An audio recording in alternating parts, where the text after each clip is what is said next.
Well, hello, everybody. My goodness, I am so excited. Welcome to the Greater Picture series, which is something that I've wanted to do for a very long time. And I'm so thankful to have today my very special guest, Miss Tricia Polchowski, my pageant mom. I love you. Mama P. Like you were. Yes, Malachi. Now, for everyone who is watching us, I just want to say that, well, what is the greater picture? Well, after personally having a series of unfortunate circumstances, I knew that I felt alone. And my hope is that in creating this podcast, that others will never feel the way that I did. This is a series that's meant for empowerment, encouragement, inspiration, and it's filled with tools that you can utilize to assist you on your own trauma to triumph story. Together, we can communicate, we can collaborate, and we can create that lasting legacy and irreplaceable memories. Well, so my name is Kimberly Grader, and I am the founder of the Greater Picture. And I'm also your currently reigning International United Miss New York Ms. 2023-2024. And I'm just so excited to introduce you to my pageant mom, Mama P. I am Mama P. That is for sure. That is my nickname. Now, do you want to share maybe how we met? Sure. We met at the IUM North New York pageant a couple of years ago where my daughter was competing as a miss. And we all met at the registration table, and that was it. We all just clicked and bonded immediately in that initial check-in. And that's it. I mean, it's one of those instances where you just met somebody and you just knew that you were meant to be connected. So that's how I became your pageant mama. Yes, Miss Page, I will never ever forget that. It was check-in. I didn't know if we were in competing against each other, and I was like, who is this girl? And she was so bubbly and she just made me laugh. And she was, and you are just exactly what I needed. And you guys really helped me pull myself like together as I figured out that nope, this is definitely where I'm meant to be, not just like pageant system wise, because International United Miss is amazing and it is like my dream title of a lifetime, but also like emotionally, physically, mentally, like these are the relationships that truly do set this life apart from everything else. Mama I look P forward. got you. Always. Always. I'm the hype person. I'm the one that dries the tears. I'm the one that makes sure outfits are okay. And I've got the Linda fudge cake. Yes. And Linda's fudge cake. That's all we need. So for those of our audience who haven't met you, we want to tell them a little bit about you, what you do Sure. about that. Sure. I am a special education teacher and board certified behavior analyst. I've been working in education almost 34 years at this point. I'm married to my wonderful husband, John, who is my support in life and has helped me through a lot of the things I've gone through. I am blessed with two wonderful children. My daughter, Paige, who is a sister queen forever For with life. Kimberly, and she's going to school to be an art teacher. And then we also have Paige's older brother, my son John, who has autism, epilepsy, and a traumatic brain injury. So that's been a whole journey in and of itself. Uh, So that's a little bit about me. Kudos to you for like all of that. Not only like all of those words that are just like an amazing description of life, but just truly taking as much lemonade as you possibly could from life because Yep. you turn your family and that growth into helping your students and helping every other person that you come into contact with, whether we're competing together or we're just a random person on the side of the street. It's just like, oh, I just made a friend today.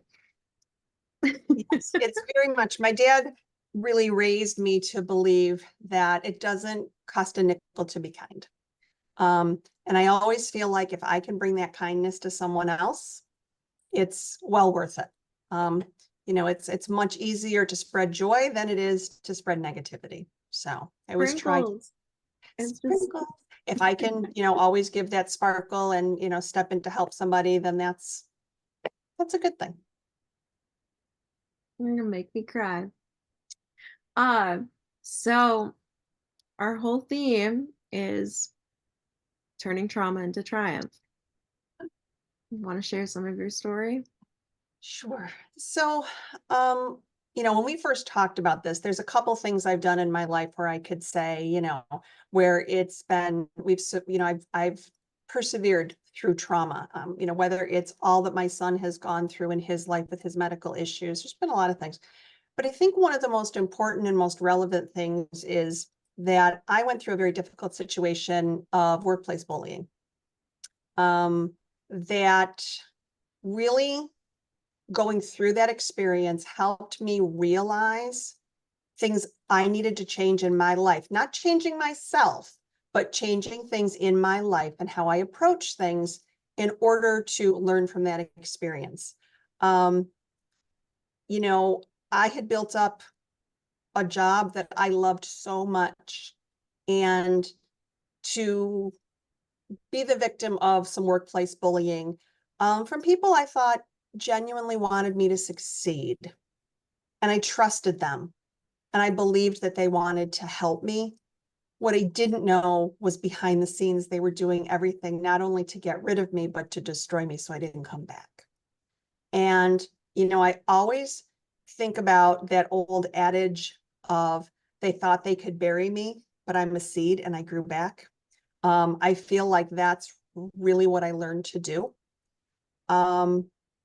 Over the course of a very few short months, 15 years of work was obliterated. And I had to literally start over.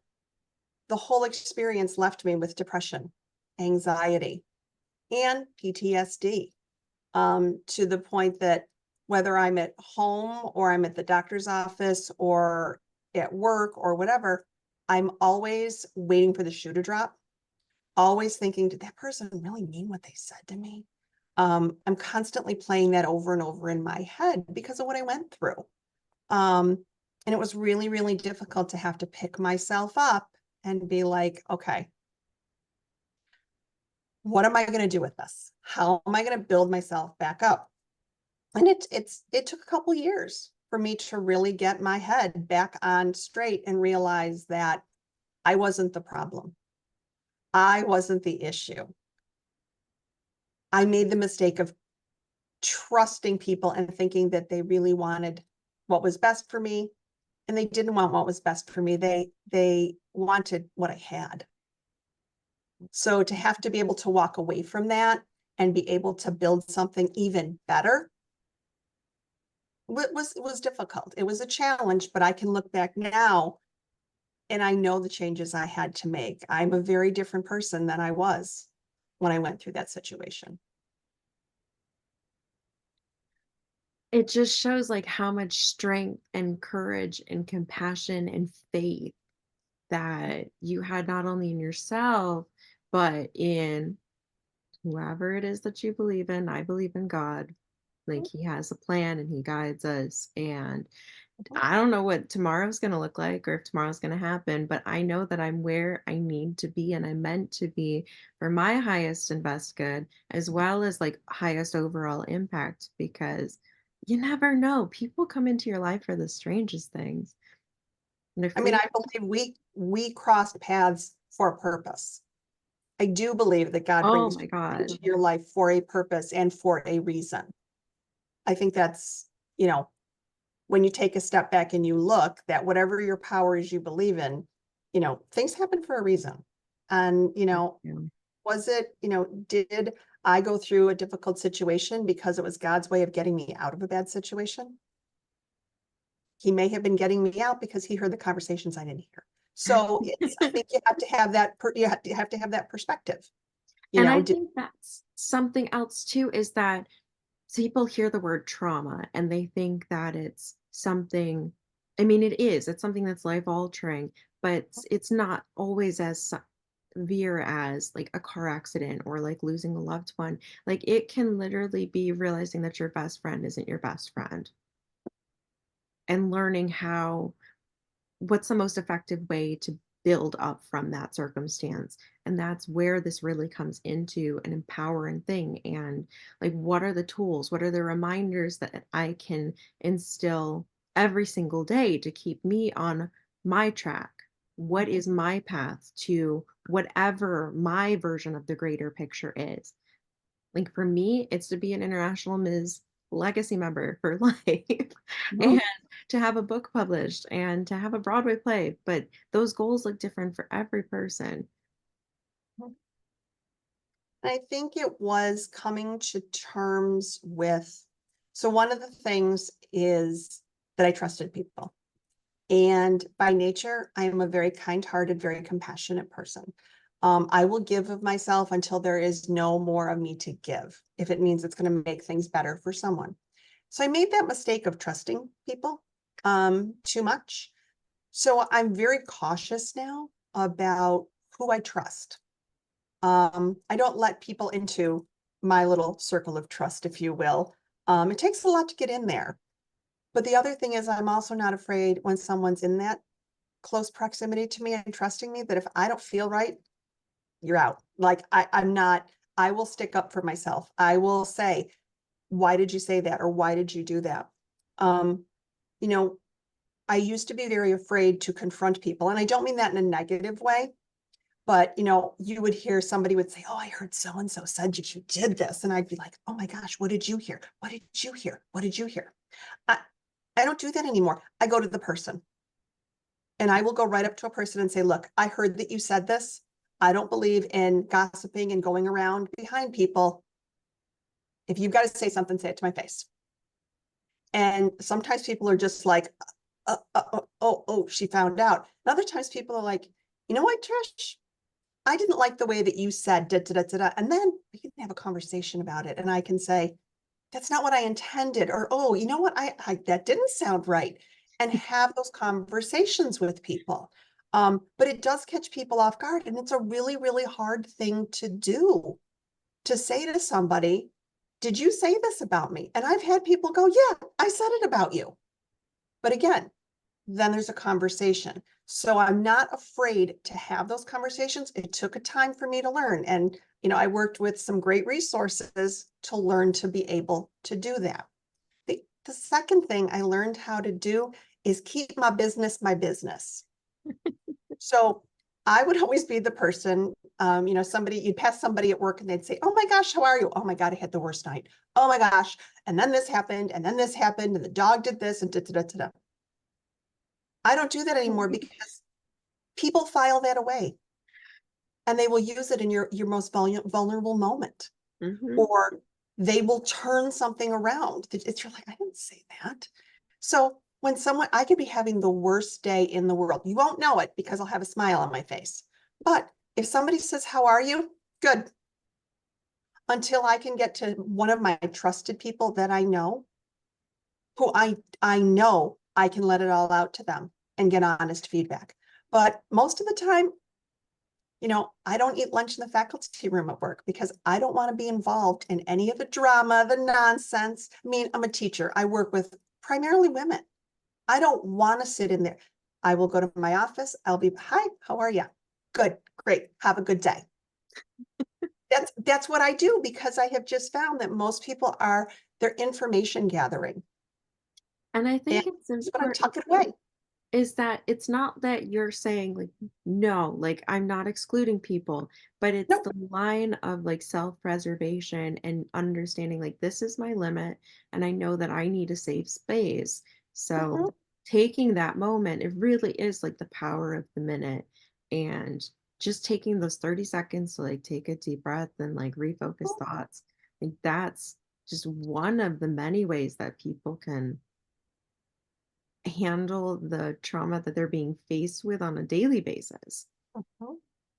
And I think it's important that you do that.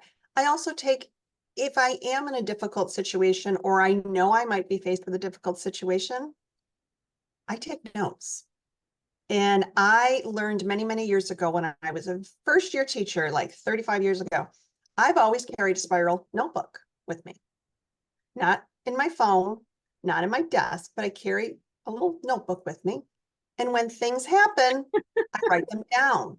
So then when somebody, does say, well, Tricia said or Tricia did, no, I've got the piece of paper right here. Like that's not what happened. And it's not to catch people, but it's to protect myself because everything that I went through, I thought people were going to stand up for me and protect me. And when it all came down, they all ran for the hills. And I found out who my real friends were. And I had about two who stood beside me. And the rest, and you know what? That's okay. Because I also think God removes people from your life for a reason. So I just, I stay in my lane. I do my job, I'm good at my job, and I take pride in my job. That's the other thing is people think, I think too, is when you go through a situation where your work has been questioned, you don't want to say, I'm good at this, because you start to believe that people are saying, maybe I'm not that good. I'm good at what I do. I know I'm good at what I do. But I also go back to that self-preservation. I'm somebody who has always looked for approval. I need someone to tell me, Tricia, you did a good job. Yep, you did a good job. And I will literally drain myself to get that approval, or at least I used to be. And I don't do that anymore. Like, I know I'm good, and that's what I need to know. And the people I love who are around me, they know my worth. I don't have to look for it in random places from random people because, again, I don't trust people. But I think our society now has become we're much more egocentric now. It's all about me, me, me, me, me, me, me, but it's also about who There's the can I tear balance. down first And to get, that I'm going to climb over you to feel better about me. And I don't think that's not a positive way to function either. It's kind of that same type of bullying, you know, going around and around. You have to know who you are and what you stand for. And if people don't want to stand with you or you don't want to stand with them, that's okay. it's okay. Mhm. It's like that's one of the things that I think was the hardest for me to understand because like so my dad's a Navy SEAL. That's a whole thing. And when people hear the military, they're like, "Oh my God, like thank you so much for your service. Like how can I help you?" And me, I'm the daughter. My dad served before I was born, but everything that he went through overseas, it changed who he was.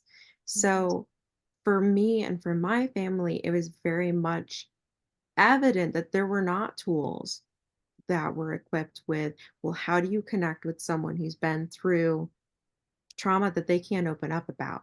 How do you break through that wall? How do you reconnect with someone when part of their life is just actually gone? Mhm. And that's why I started the greater picture because for me, if we can communicate, Mhm. either sharing stories, taking a picture and starting a conversation about that picture, be like, "Oh my God, do you remember this time?" That's the opening bridge. That's where we can collaborate and create either that healing, like that confidence to go up to that person who's been bullying you and be Mhm. like, "Did you say this?" That's not antagonizing in any way. It's just a genuine question. If you did, what did I do? How can I make it better? This isn't okay. So now we're going to bring in somebody else who needs to hear this, like depending on what the situation is. But I think too, it's recognizing intergenerational changes. I was raised, you know, by parents at a time where you you were looking for that praise and you didn't talk about stuff. And, I remember having different things going on when I was growing up. And I would try and talk to my parents. And my mother's lovely. She's a wonderful person and she did a great job raising me. But I remember there were things about her generation in the way I was raised that I made a very, very conscious decision not to do with my daughter. And it's very, very different for me to go to my mom and say, this is what happened to me, and the response I'll get from her, even now, versus if my 22-year-old daughter comes to me and says, Mom, this happened. My response is very different. So I think I've tried to equip her with the tools that I learned the hard way, if that makes sense. I think you can stand in your worth. You can ask someone. You don't have to say yes every time someone asks you to do something. Like, And it doesn't make you a bad person to say it does no. not. No is not a bad word. For me, Not. it stands for next opportunity. Yes. And it needs to be, no just means right now, my priority is somewhere else. And I Mhm. will never apologize for my family being a priority. I'll never apologize for making myself a priority. I don't think we do that enough to take care of ourselves. Even though I just said people are very egocentric, there's a difference, I think, between me, and somebody who's like, you know what, I need to take a step back and take care of myself right now. One's very healthy, one's not. And I think that's why it needs to be, it's very thoughtful and very planful. And I think about it every morning. I go into work and have a little office, and I go in and I sit down and I'm kind of like, okay, so I'm going to do my job today. I'm not going to wander through the faculty room, not going to wander through the main office. I'm going to do my job, and I can smile and I can be polite and I can, give 110% to my students, but I don't have to lose myself in the process. And Exactly. that's, as a teacher, I've always thought, regardless of the situations that I've gone through that have been difficult, at the end of the day, if I can look in the mirror and know I have done the best for my students today, then that's okay.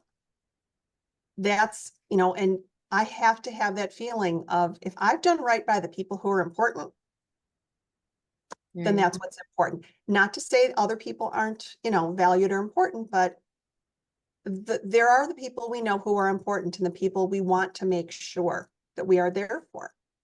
And I need to make sure that I am there so I can be a great behavior analyst and a great special ed teacher and a good colleague and a great wife and a wonderful mom and a pageant mom and, Mama P, being able to do all of those things. But those are things that are important to me. So And if I want to you make sure there's met, enough of me, you I'm know? so sorry. It's like we're starting to run out of time. Um, if you met someone today who was struggling with workplace bullying in a situation similar to you, what is advice that you would give them? Like, what's something they could do? First thing that I always say is start to document. Take that notebook and carry it with you in your purse, because you're going to need it. You're going to need to be able to pull out dates and times of people.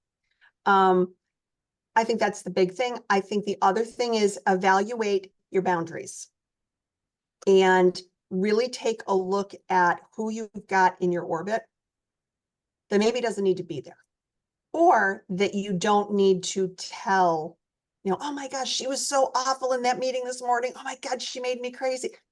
Don't say it. Don't say it. Just smile, be professional, talk about the weather, and move on. Because even somebody who says, "Oh, I'm your workplace BFF," they get a piece of juicy gossip, they're going to turn on you. People turn on each other all the time. Don't give them anything to have. I think that's the biggest thing. Document what's happening, but also kind of shut down your boundaries. And, Beautiful. even when I say something or I question somebody, and I'll say, um, if I bring up something about somebody else, they'll be like, "Oh, what'd you think of so-and-so in the meeting?" And I'll be like, "Well, that point they made was da da da, but they're really great at this and this and this." And I follow it up with a compliment so that if that person tries to turn around what I said, no, that's not what I said. I actually complimented you. So it's having that awareness. I have a sign in my classroom that said, just because it came into my brain doesn't mean it comes out my mouth. And I think that's a really good policy to have. It really Really is. monitor what you say. Think about how somebody could turn it around, because you have to protect yourself. You have given me so much hope, like, since the day I met you, and I cannot thank you enough for your time, for sharing your story, for sharing these Mhm. tidbits, because Lord only knows, like, how incredible that your light is gonna ricochet around this globe, because my life would not be the same without you in it, and you remind me Oh, of this book that I actually recently discovered.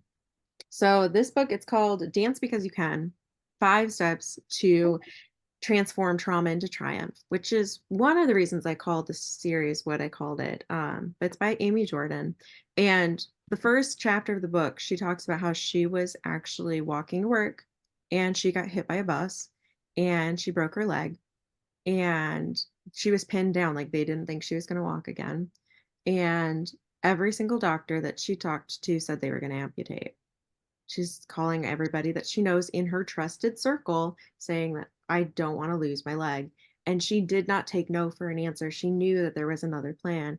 And because of her persistence and her determination and not being afraid to ask for help, she was able to find a doctor. And as an established dancer, being able to actually dance again, like it's just truly an overwhelmingly like uplifting story. And mhm. it just there's so many parallels, and I think that's why this series is so important, is because it's not limited to the workplace. It's not limited to just high school. It's not limited to the pageant stage. Like every single one of us have our own struggles that we're going through. I And think, and I think the asking for help is a big thing. Asking for help. I mean, things changed for me when I found a counselor and met with her and learned strategies and had somebody talk to me and be like, why are you thinking that way? Like asking for help is okay. And I think it's becoming more and more commonplace, but I think that's a big thing. It's okay to ask somebody if you don't have the tools, yeah. help me. That's why people will text. I've always been the type of person whose office everybody wants to come and visit. And they always want to come in and close the door, sit down, have some candy, because I always have snacks. And Trish, can you just listen to me? Mhm. Because everyone wants to feel validated. So it's okay to do that. It's absolutely okay. I'm so thankful for you. I just I love you too. I I just can't.